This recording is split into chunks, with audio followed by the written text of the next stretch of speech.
Senhora Presidente do Congresso, cara Joana, a todos os novos membros dos órgãos nacionais que foram eleitos neste Congresso, quero saudar de uma forma muito especial. Não se estranhe, evidentemente, que eu queira começar por dar também um abraço de grande reconhecimento por todos aqueles que concluíram o seu mandato neste Congresso, mas muito em particular ao Duarte Marques, que foi o Presidente da Juventude Social Democrata nestes últimos 2 anos e que mostrou que, apesar de ser difícil estar dentro de uma maioria que apoia um governo que é todos os dias fustigado na opinião pública por estar a fazer em Portugal aquilo que durante muitos anos ninguém teve coragem de fazer.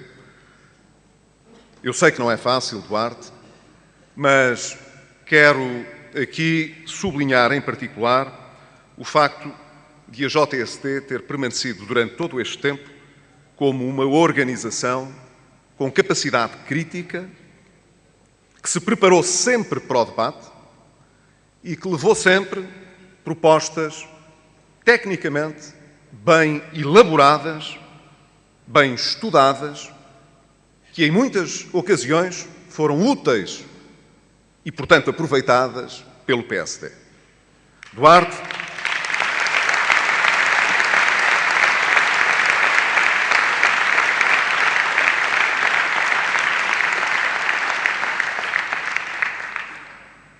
um abraço muito grande pela maneira como dirigiste a JST, pelo apoio que sempre deste à juventude portuguesa e também pela visão crítica que trouxeste ao Governo por intermédio do PSD. O novo Presidente da JST, o Hugo Soares, tem uma grande responsabilidade nesta eleição. Ele marca bem, estamos aqui com uma pequena dificuldade.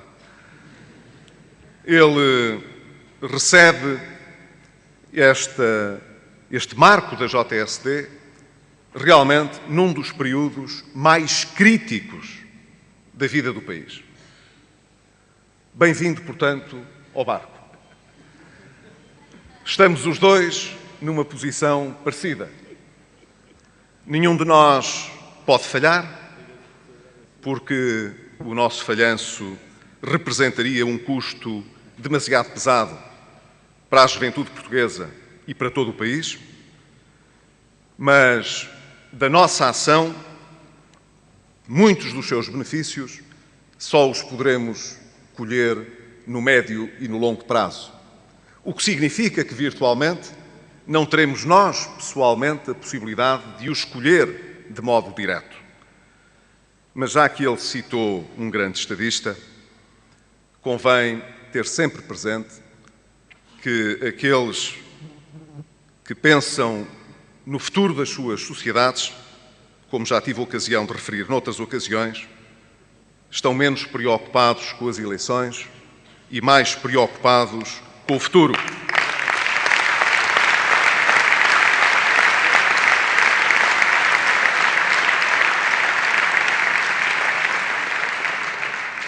E se não dá nenhuma saúde na política perder eleições, ganhá-las de qualquer maneira, como se vê pelo passado, também não é o melhor prémio para deixar para o futuro. Portanto,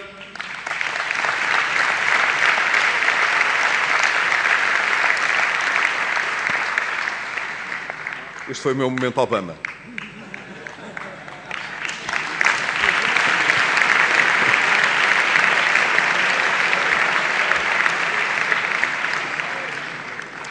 Mas quero aproveitar esta oportunidade para enfatizar a relevância do slogan que está aqui atrás. O futuro prepara-se sempre no presente. E foi por isso que aqui há uns anos houve mesmo, já não me recordo quem é o autor da frase, talvez seja o Carlos Coelho, na JSD se disse que o futuro já começou. O futuro prepara-se sempre no presente. Às vezes prepara-se muito mal. E essa é a razão porque o nosso presente está cheio de dificuldades. Houve quem num presente lá para trás não tivesse valorizado suficientemente o futuro. E é por isso que ele hoje nos é tão custoso e nos é tão amargo. Estamos hoje a pagar uma fatura de um futuro que acabou por chegar. É muito importante pôr as coisas em perspectiva.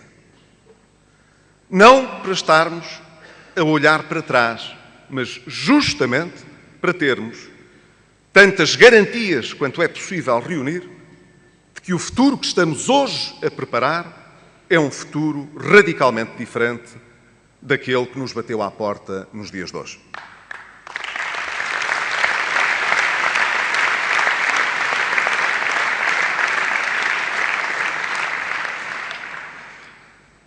A perspectiva diz-nos que vários países, nos quais se inclui Portugal, houve durante muitos anos uma ideia voluntarista que o que era preciso era que o dinheiro corresse com abundância na economia, mesmo que existisse inflação, que os aumentos salariais nos criassem a ilusão de que estávamos a ficar mais ricos,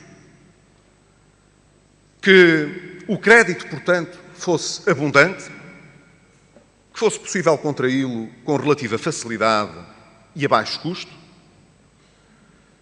a não ser demasiado exigente, seja em matéria educativa, seja em matéria social, seja em matéria económica, nos investimentos que íamos fazendo.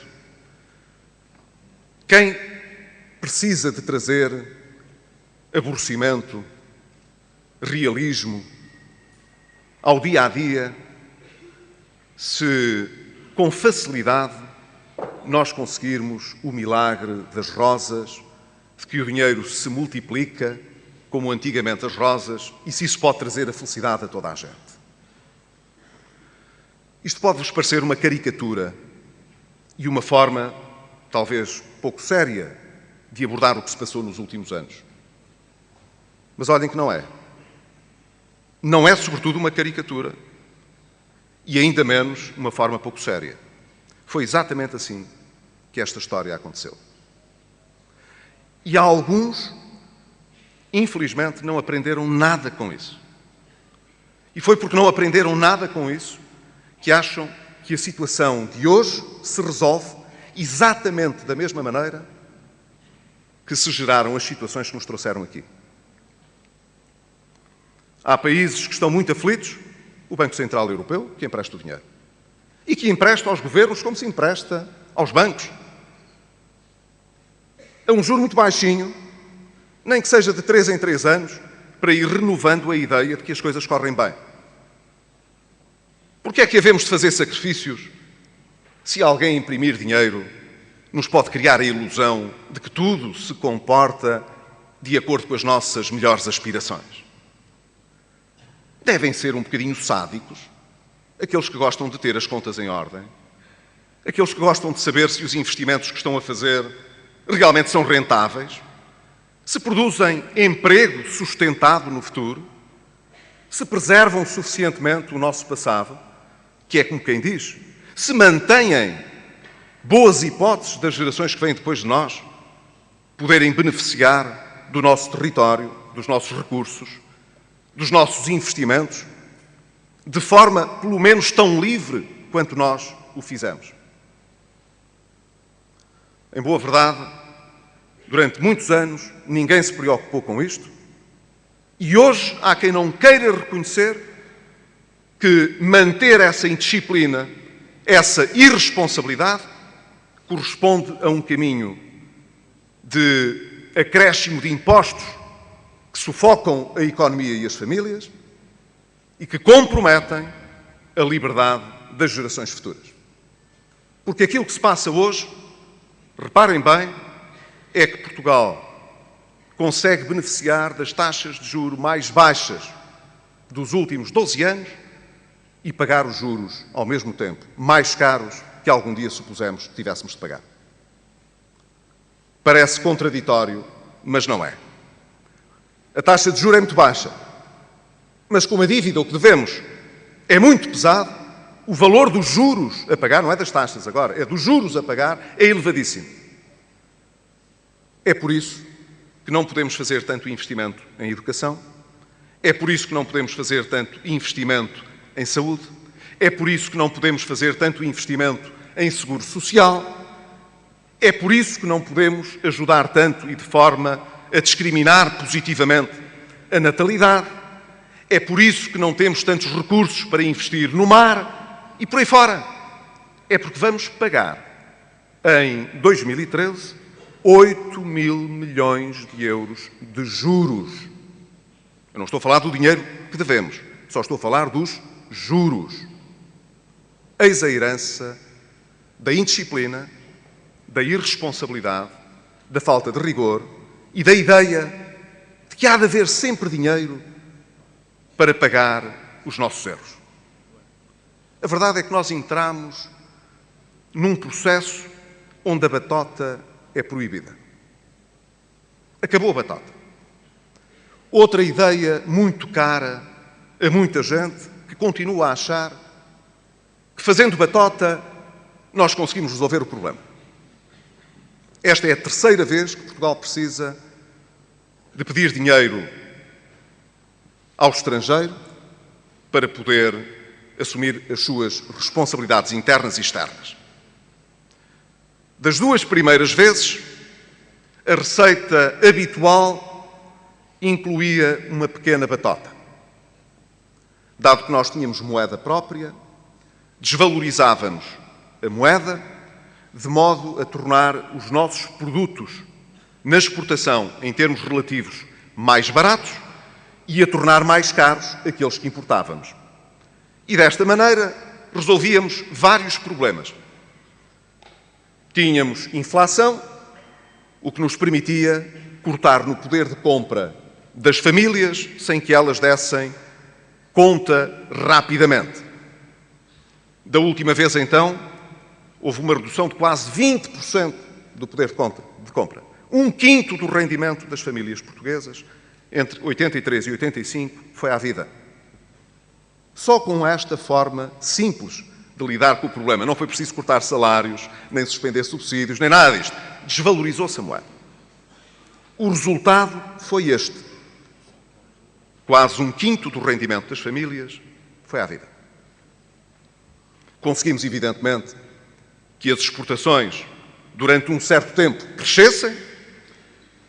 Conseguimos diminuir a nossa dependência do exterior, porque como a maior parte do que consumimos vem de fora, a nossa balança comercial corrigiu rapidamente.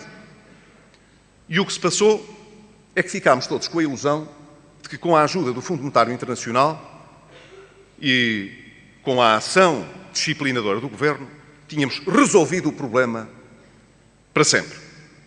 Quando, na verdade, deixámos tudo na mesma. O que é que aconteceu?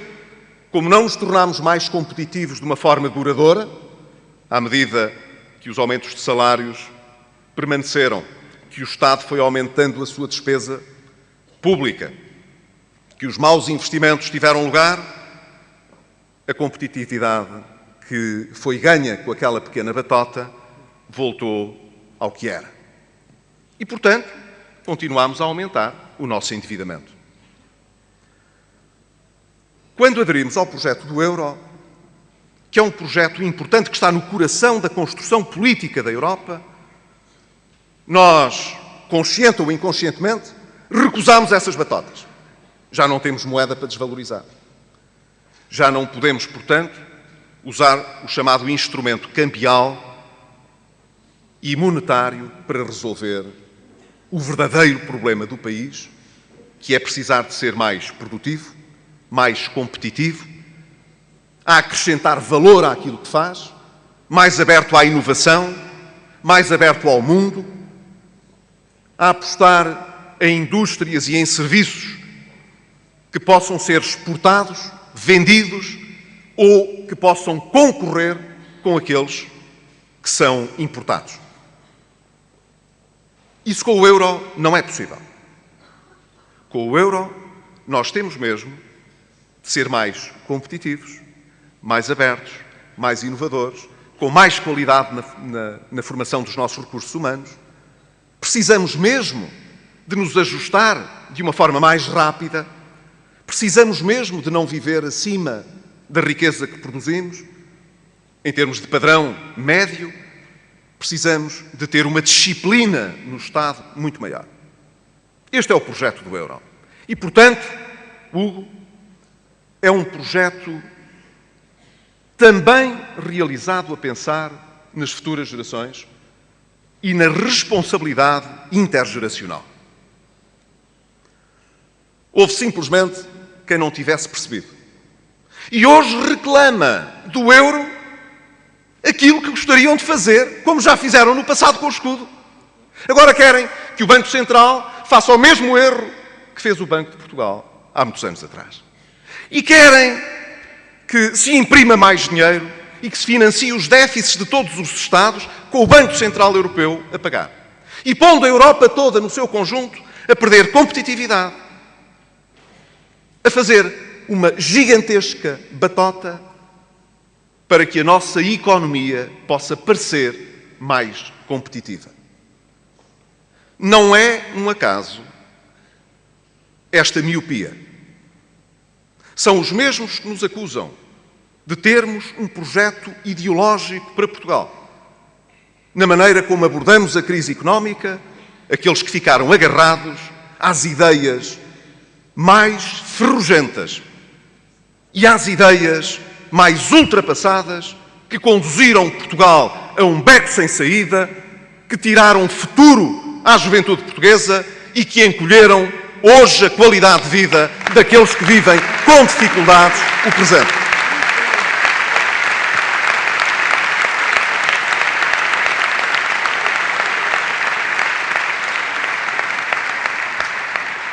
São esses que, quando dizem que têm um projeto para a Europa, querem levar para a Europa o que trouxeram para cá.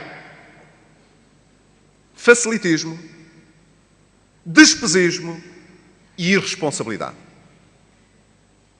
Ora, a austeridade não é uma cultura, é uma necessidade. Ninguém é austero por cultura. Por cultura deve-se ser exigente. Por cultura não se deve ser perdulário. Aqueles que não herdaram a riqueza que a construíram de uma forma honesta, normalmente não esbanjam os seus recursos. É muito difícil alguém conseguir acumular valor atirando-o pela janela fora. Uma sociedade que pretende ser uma sociedade de progresso e justa não pode ser uma sociedade perdulária e pouco exigente. Mas ninguém é austero por gosto. A austeridade é alguma coisa que temos de realizar para voltarmos a ter terreno para pisar. Temos de organizar a nossa vida, não pode ser de outra maneira. Quando o dinheiro da família acaba, não vale a pena ir para o casino jogar. Quando não há crédito para isso, acabou. Se não houver dinheiro para pagar a refeição, para comprar a roupa para os filhos, tem mesmo de se ser cauteloso e austero, não pode ser de outra maneira. Mas o que nós queremos não é uma cultura da austeridade. O que nós queremos é uma cultura de empreendedorismo e de responsabilidade. Queremos-la na Europa e queremos-la em Portugal.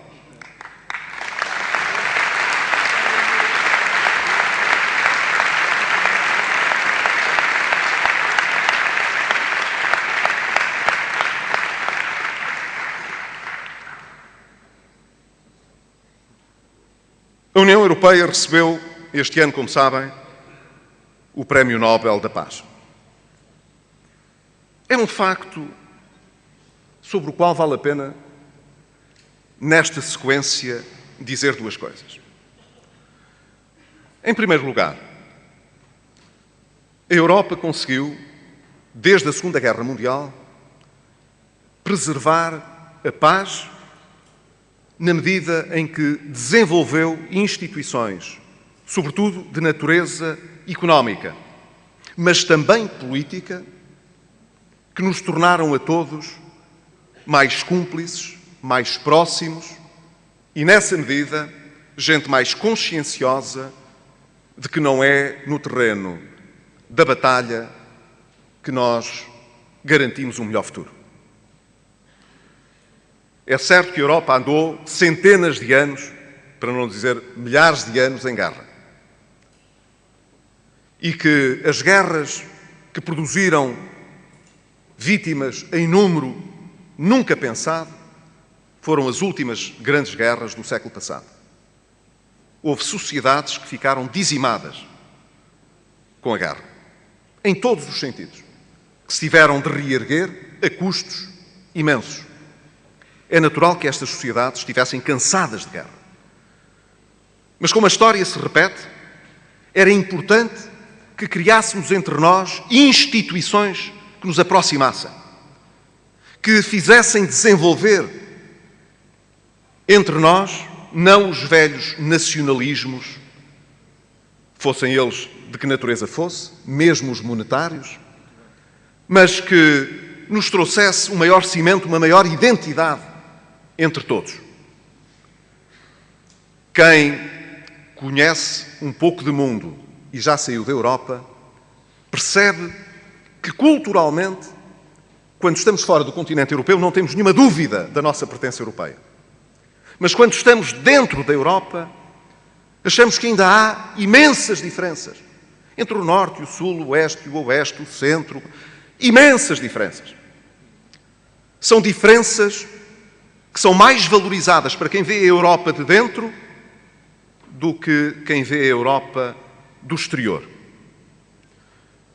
Mas como quem constrói a Europa que queremos ser, somos nós que estamos cá dentro, é natural que queiramos instituições mais fortes, mais responsáveis e mais democráticas.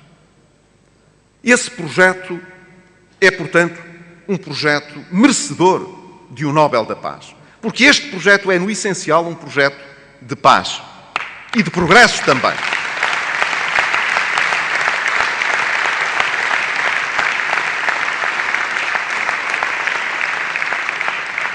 Mas não está adquirido para sempre.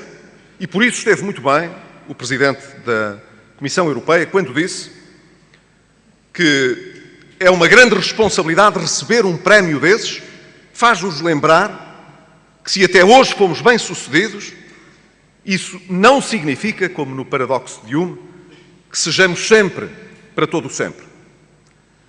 Nós, para sermos bem-sucedidos, todos os dias temos de construir um discurso mais europeu e não um discurso desconfiado da Europa. Um discurso com mais responsabilidade europeia e não com maior facilitismo. Um discurso de responsabilidade e de exigência e não de batota, como no passado. É por isso que eu julgo que a JSD faz bem em aceitar liderar na juventude portuguesa este debate.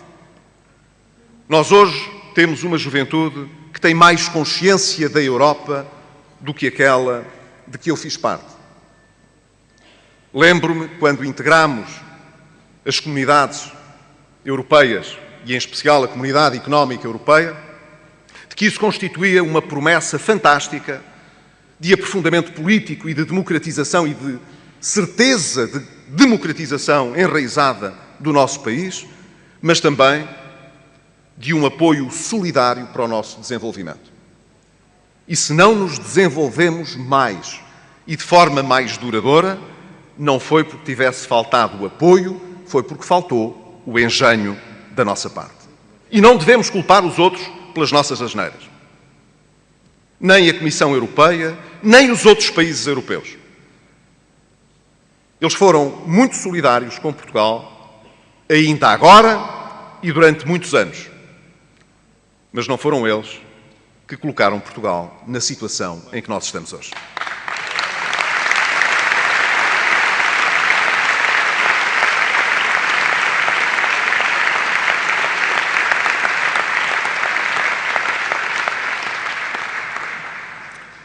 Nós estamos, como disse no início, num momento crítico e decisivo.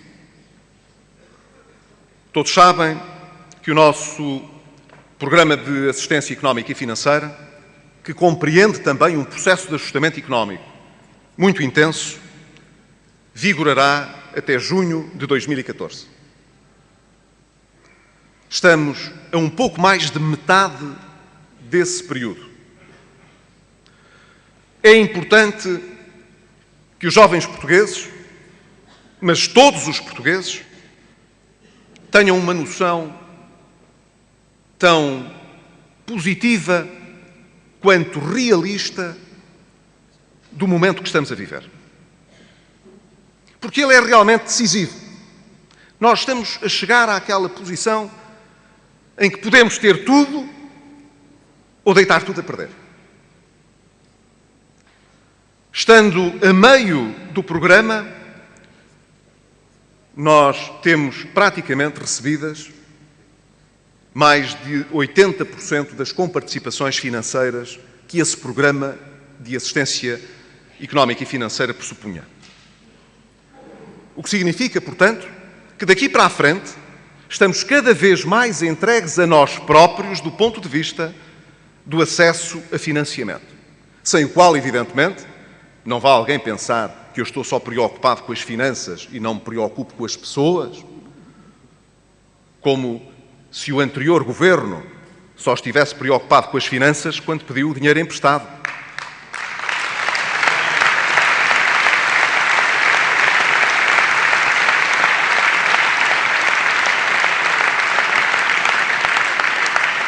Nós estamos preocupados com o financiamento porque estamos preocupados com as pessoas, evidentemente.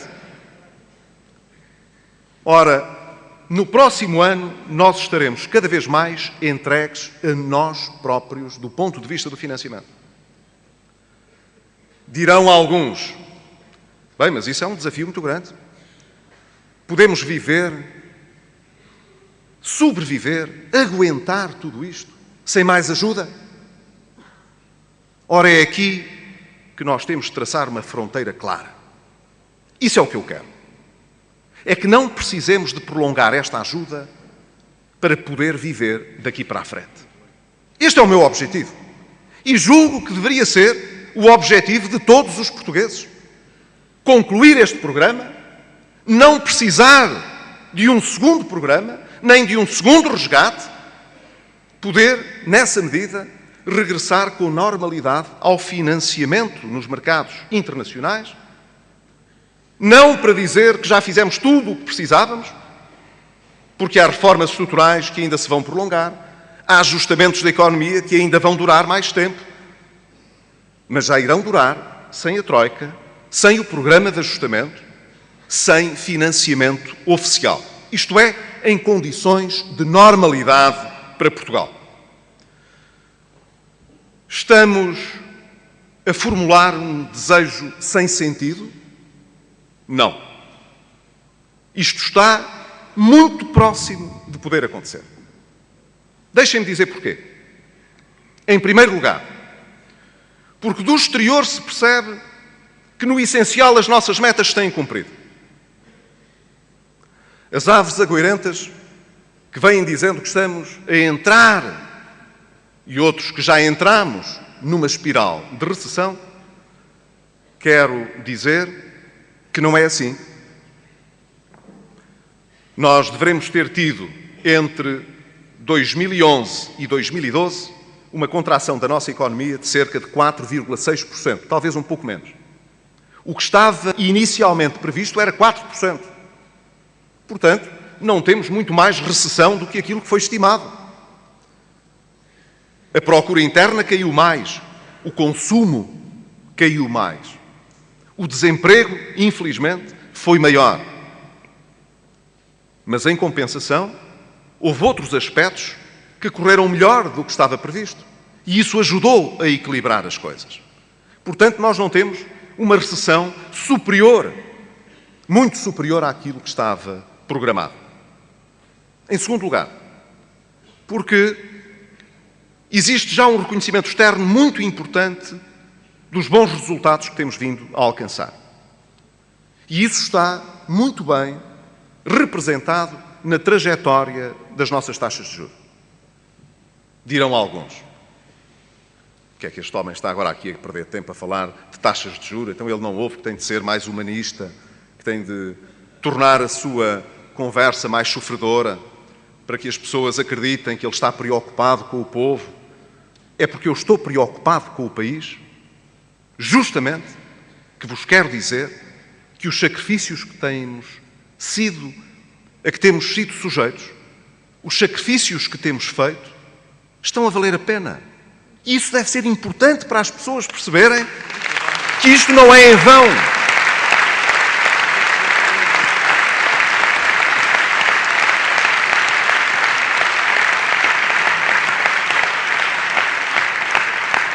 Se os juros vêm caindo num plano inclinado muito importante, isso é uma belíssima notícia para todos os portugueses.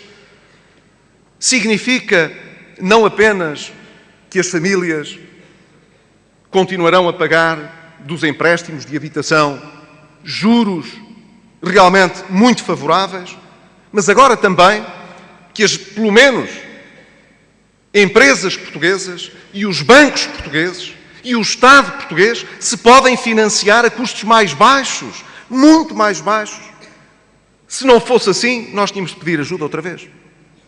Se os nossos juros estivessem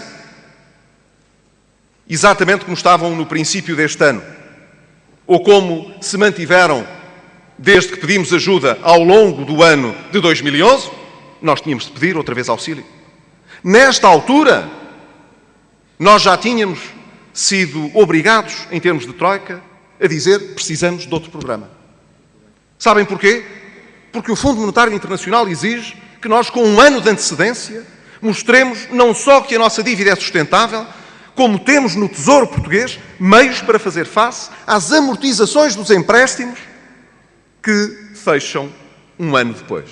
Quer dizer, nós temos de fazer a demonstração, com um ano de antecedência, que temos no Tesouro o que é preciso para pagar aquilo que devemos ao prazo de um ano de distância. Se os nossos juros fossem demasiado elevados, nós não teríamos podido fazer essa demonstração. E então, o que teria acontecido era que já em setembro, o comunicado final, em conclusão do exame regular que fizemos, não era o de que as reformas estão no bom caminho e o de que Portugal está a cumprir o seu programa. O resultado teria de ser: Portugal precisa de um novo programa de assistência económica e financeira.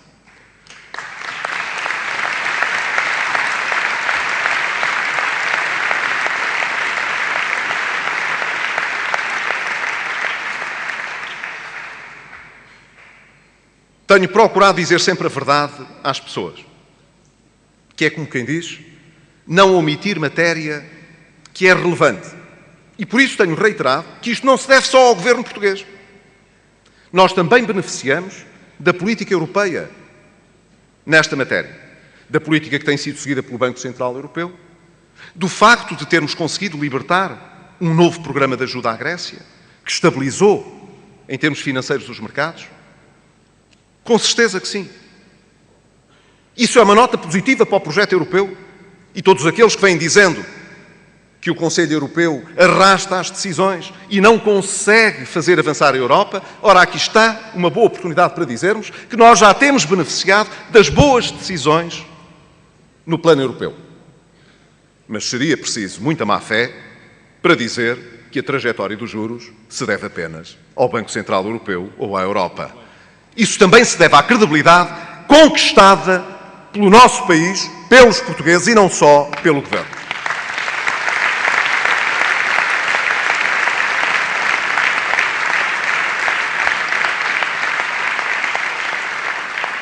Como é que se conquistou essa confiança e essa credibilidade? Porque não andámos desde setembro de 2011 a dizer que tínhamos de renegociar o memorando de entendimento.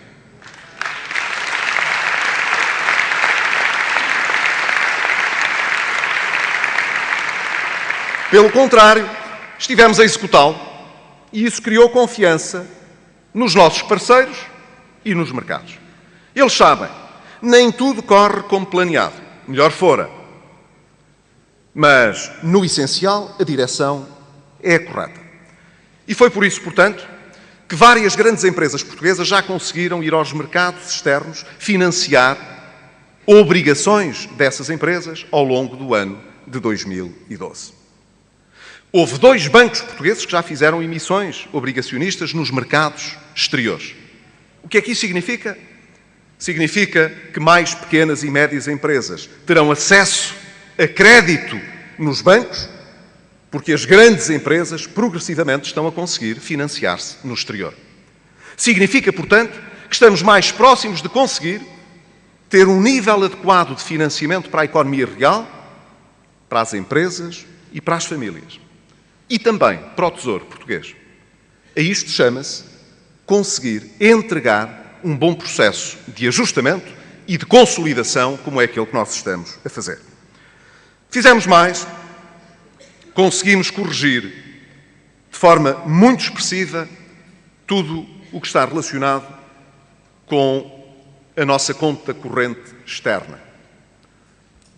O que é que isso significa? Significa, basicamente, que o país tem conseguido cada vez mais viver com o valor daquilo que exporta. E quanto mais isso acontece, menos dinheiro precisamos de pedir ao exterior. E apesar de não termos conseguido fazer a trajetória do déficit público que estava inicialmente comprometido, temos conseguido reduzir sustentadamente o nosso déficit, cumprindo, portanto, aquilo que é uma aventura imensa, que é cortar despesa ao mesmo tempo que o nível de atividade contrai. Isso é muito importante para se perceber que se este processo não fosse credível, do ponto de vista externo, não havia a confiança que hoje existe em Portugal. Quero concluir esta avaliação sobre o presente dizendo que, à parte destas funções de estabilização, de correção de desequilíbrios, nós estamos também a lançar as sementes para a sociedade do futuro. Todo o processo de reforma estrutural de que eu ouço falar há pelo menos 25 ou 30 anos em Portugal, saiu dos discursos e do papel e passou à prática. Nós conseguimos, desde que iniciámos funções, ter sempre uma avaliação positiva no grau de execução da reforma estrutural. Isto é, dado que a batota não é possível, nós temos mesmo de mudar as coisas. Mas estamos a ser mais ambiciosos, como eu disse, desde o início, e, portanto, estamos a ser mais troiquistas do que a troika, numa expressão que alguns partidos da oposição gostam muito de lançar contra o governo, no que respeita à reforma estrutural. Porque é do nosso futuro que se trata. Nós temos de ser mais ambiciosos do que os outros quando se trata do nosso futuro. E por essa razão é que, além do sucesso importante do lado das privatizações que temos feito, e contra a vulgata de que se vende ao desbarato os ativos que o país tem, nós temos conseguido cumprir um programa de privatizações, vendendo a muito bom preço, permitindo não apenas a injeção de capital externo no país, mas conseguir também que exista uma aposta em novos processos e em inovação que vem de fora e que é estruturalmente uma mudança importante para Portugal. Não têm de ser os cidadãos portugueses que pagam impostos a pagar a má gestão. Nós temos direito a ter empresas bem geridas e com futuro. Elas não precisam de ser empresas do Estado, elas podem ser empresas privadas e servir um propósito público. É o que vai acontecer com a TAP, é o que vai acontecer com a ANA, foi o que aconteceu com a EDP e foi o que aconteceu com a RAN e é o que vai acontecer a várias outras empresas que foram dadas para privatizar por governos socialistas, mas que será um governo do Partido Social Democrata e do CDS-PP que, de facto, as vai conseguir privatizar.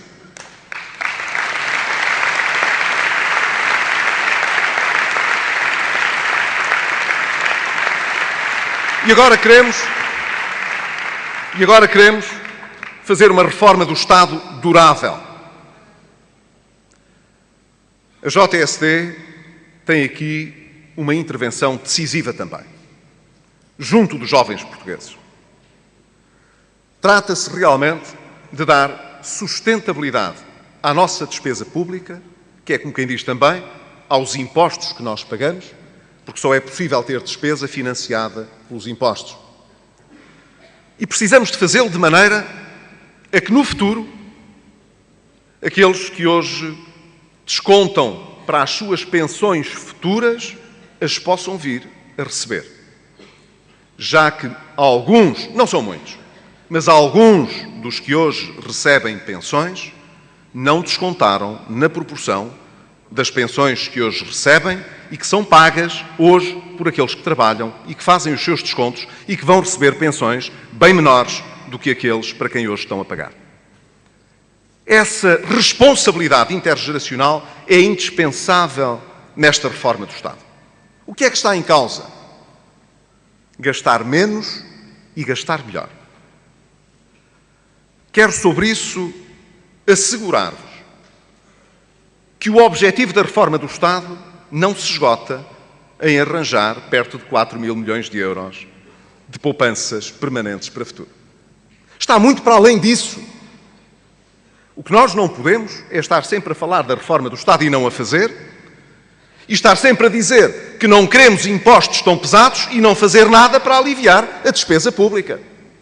Ora, nós até hoje aliviámos a despesa pública entre 2011 e 2012, de 2010 até hoje, portanto, em cerca de 13 mil milhões de euros. E quero dizer que este valor não compreende os juros que são pagos. Basta dizer que só no ano corrente nós tivemos uma poupança em juros de quase 1.300 milhões de euros. Mas não é dessa que eu estou a falar. Eu estou a falar da despesa sem juros. Durante 2 anos nós cortámos 13 mil milhões de euros. Não chega. Não se pense que agora vamos cortar mais, porque não cortámos o que devíamos. Às vezes ouço também um certo debate público que, com muita probabilidade, transmite uma ideia errada do que se está a passar. A ideia de que nós agora precisamos de reformar o Estado para cortar mais 4 mil milhões de euros é o fruto de não termos cortado a despesa que devíamos ter cortado nestes 2 anos, é falsa. Nós cortamos 13 mil milhões de euros. Isto não tem paralelo nenhum desde que Portugal conhece um sistema democrático. Mas não chega. E como não chega, nós não deixamos para os outros aquilo que nós mesmos temos de fazer. E, portanto, nós até fevereiro vamos apresentar, na nossa discussão com a Troika, um conjunto de medidas que garantem essas poupanças para o futuro. Mas estamos disponíveis para as substituir por outras que venham ser apuradas durante todo o debate importante que se vai realizar sobre a reforma do Estado. Nós hoje temos um binómio equidade, justiça social e eficiência que é muito mau. O que significa que podemos melhorar nos dois. Ter poupanças do lado da despesa pública não é necessariamente, hoje, ter menos educação, ou ter menos saúde, ou ter menos cuidados sociais. Significa ter um sistema de segurança social mais justo do que aquele que temos hoje, redistribuir por todos os portugueses de uma forma mais justa os benefícios da despesa pública, significa gastar melhor. Isso é possível na maior parte dos casos. Sem fazer, portanto, cortes que afetem a prestação dos serviços públicos. Quero já dizer. Aproveito para acrescentar um dado que me impressionou, ainda é preliminar, mas é um dado bastante impressivo e que tem que ver com a forma como, no nosso processo de redistribuição da riqueza, como o produto deste processo afeta os que são mais ricos e os que são mais pobres.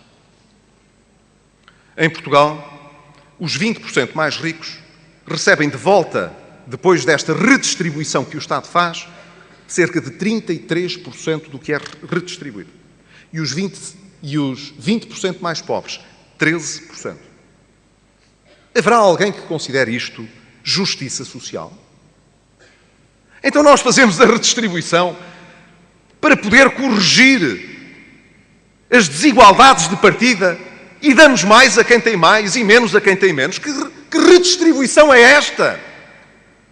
Não estamos preocupados com isso? Porque é que 87% dos pensionistas em Portugal não foram afetados pelas medidas que o Governo teve de adotar e que estavam previstas, muitas delas, no memorando de entendimento com a Troika? Simplesmente por um critério de justiça social que tem pensões muito baixas, pensões inferiores a 600 euros. Foram poupados a isso? 87% dos pensionistas em Portugal recebem pensões inferiores a 600 euros. Muitos deles fora do regime contributivo, quer dizer, nunca descontaram. E tem de ser o Estado, os contribuintes de hoje, de todos os hoje que nos acompanharam ao longo dos últimos 20 anos, a poder dar-lhes o mínimo para eles poderem viver com o mínimo de dignidade. Mas há uma pequena parte que não chega a 5% dos pensionistas, mas que são mais de metade dos do regime público, que recebem, em média, muito mais que o dobro disto. E a verdade é que, na sua maioria, não descontaram na proporção daquilo que recebem hoje. É isto justo? Alguém quer encontrar na Constituição uma desculpa para perpetuar esta injustiça? Alguém quer fazer demagogia com isto? Falando dos seus direitos que ficaram afetados, quando ao longo de anos ninguém se preocupou com os direitos dos que só recebem 600 euros? Onde é que estavam essas personalidades tão preocupadas com as suas pensões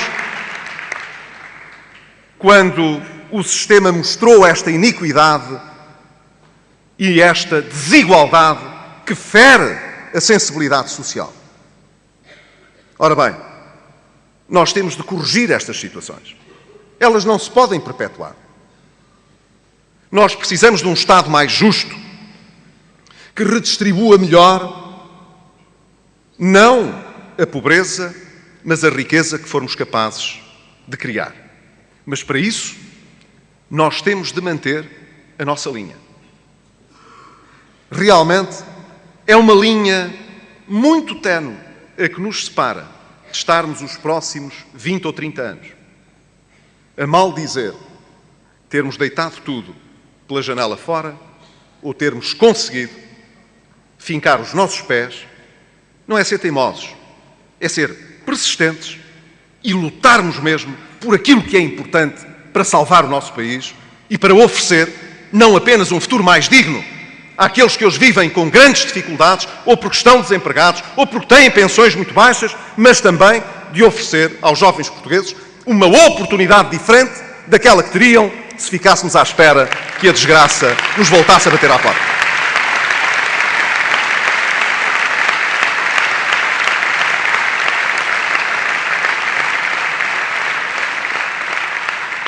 Por isso é importante o debate que o Presidente da JSD aqui também suscitou sobre a regra de ouro.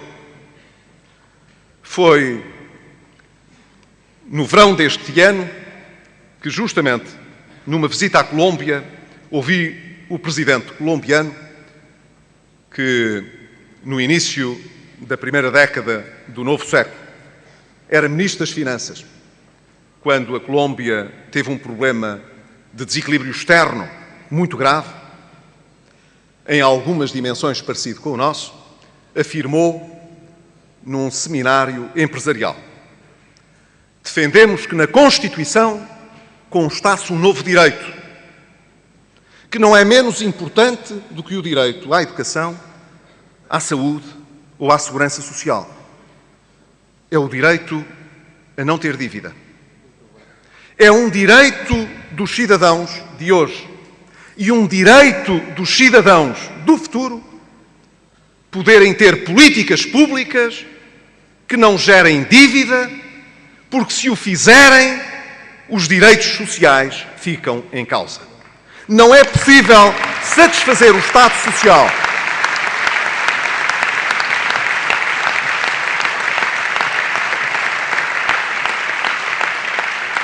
não é possível responder de forma sustentada ao Estado Social com excesso de dívida herdada do passado. Os cidadãos têm, portanto, esse direito. Já sabemos, do lado do Partido Socialista, que o Partido Socialista não está disponível para fazer este debate dentro dos limites de uma revisão constitucional. E como para fazer uma revisão constitucional são precisos 2/3, eu já disse publicamente, não posso obrigar o Partido Socialista a ter esta preocupação com o futuro. Ele não aceita esta discussão. Eu tenho pena. Vamos até ao final do ano, em Conselho de Ministros, aprovar uma proposta de lei para remeter ao Parlamento de nova lei de enquadramento orçamental, onde vamos fixar estas regras, que não serão tão de ouro quanto deviam, porque qualquer maioria pode alterar estas regras para o futuro. E, portanto, já não é uma regra de ouro, mas é uma regra a que nós nos queremos vincular. Mas, claro, nós precisamos de muito mais do que isso. E ouvindo aqui várias das conclusões a que chegaram nos grupos temáticos e várias das soluções que o presidente recém-eleito da JSD aqui trouxe, fiquei confortado por saber que a JSD é parceira neste debate para o futuro. E isso será com certeza reconhecido pela juventude portuguesa, que, como foi aqui dito e muito bem, pode estar muito divorciado por estar desencantado com os políticos, mas que percebe que não há outra solução que não seja política para os problemas que nós vivemos. É preciso ser parceiro nesta discussão. Nós queremos uma sociedade que não seja batuteira e que, portanto, seja verdadeiramente exigente. E isso começa na educação, começa na família, começa a todos os níveis da sociedade. Nós temos de ser exigentes. É um bem para o futuro. Segundo, nós temos de saber partilhar cada vez mais o conhecimento. Aqueles que andavam há uns anos a estudar e eram os chamados marrões de serviço e tinham melhores livros que os outros, porque houve uma época em que essa discriminação era muito forte.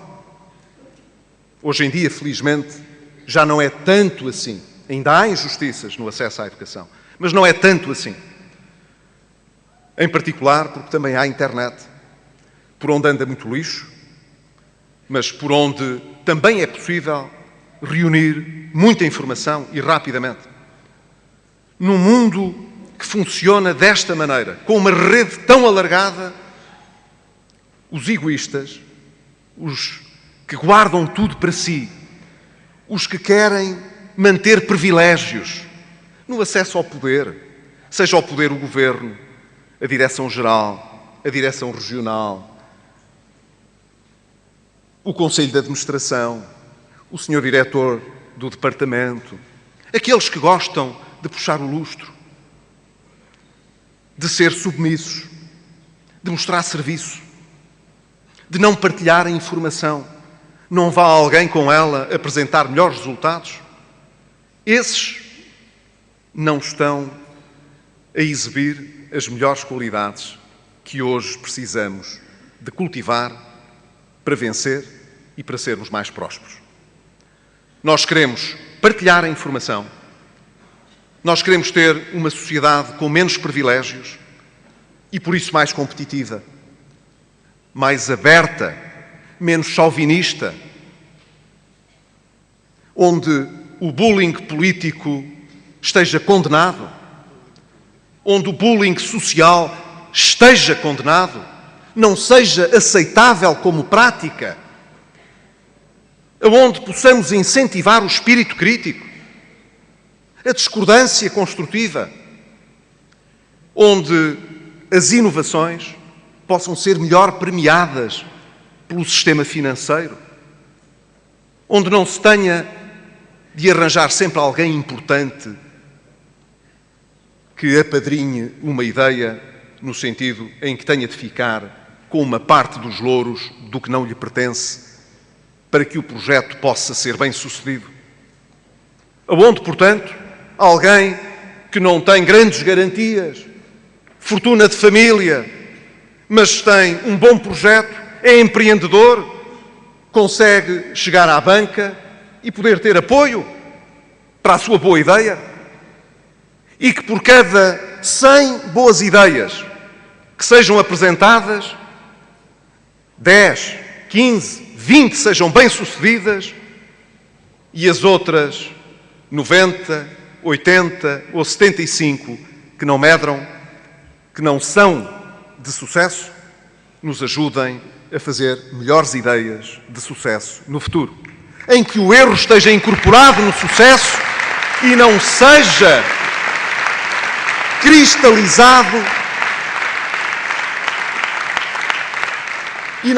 cristalizado e estigmatizado de forma negativa.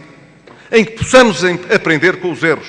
Em que alguém possa dizer, com o mesmo orgulho, que fez 2 ou 3 ou 4 ou 5 projetos muito bem-sucedidos e 2 ou 3 ou 4 ou 5 projetos muito mal-sucedidos, que se seja, portanto, mais verdadeiro, mais inovador, mais aberto à mudança, mais responsável e mais solidário. Porque, evidentemente, no fim do dia, haverá muitos que fizeram más escolhas, apesar de poderem ter tido a oportunidade de escolher bem, e que fizeram más escolhas, e que ainda assim merecerão o nosso apoio. Porque também fazem parte da nossa sociedade e, apesar dos seus erros, têm direito a viver a sua vida com o mínimo de dignidade. Mas em que o ser solidário se expresse também, sobretudo, olhando para aqueles que não têm essa capacidade para poder sequer fazer escolhas. Nós não podemos varrer para baixo do tapete, nem esconder em instituições pessoas que não tiveram essa liberdade de escolher. E que, quando a vida se torna difícil, têm, evidentemente, um preço muito mais alto a pagar. É um preço silencioso pelos erros do passado. Hoje há muitas instituições que desenvolvem um trabalho notável para que muitas pessoas possam viver com o mínimo de dignidade em Portugal. Estejam, de repente, numa situação aguda, tenham sido colhidos pelo infortúnio da vida, tenham nascido com alguma deficiência. Essas pessoas, que são pessoa humana, merecem do Estado, mas da sociedade também, um grande apoio. A JSD, estou certo, nunca se esquecerá dessas pessoas que aqui não estão. Concluo. JSD! JSD. Concluo dizendo que realmente estamos muito próximos de chegar aonde queremos. Muito próximos de chegar aonde queremos. É muito importante que todos aqueles que fazem sacrifícios saibam que a razão por que estamos a fazer tudo isto é justamente para agarrarmos esta oportunidade de fechar este período difícil, dizendo: conseguimos. Conseguimos vencer a adversidade, conseguimos beneficiar da crítica, conseguimos entregar aquilo a que nos propusemos, tivemos a possibilidade de costas direitas e sem vergonha mostrar que é possível mais do que ter uma relação intelectual com a crise, vivê-la e vencê-la. Nós vamos vencer esta crise e Portugal ficará melhor. Viva a JSD, viva Portugal! Portugal!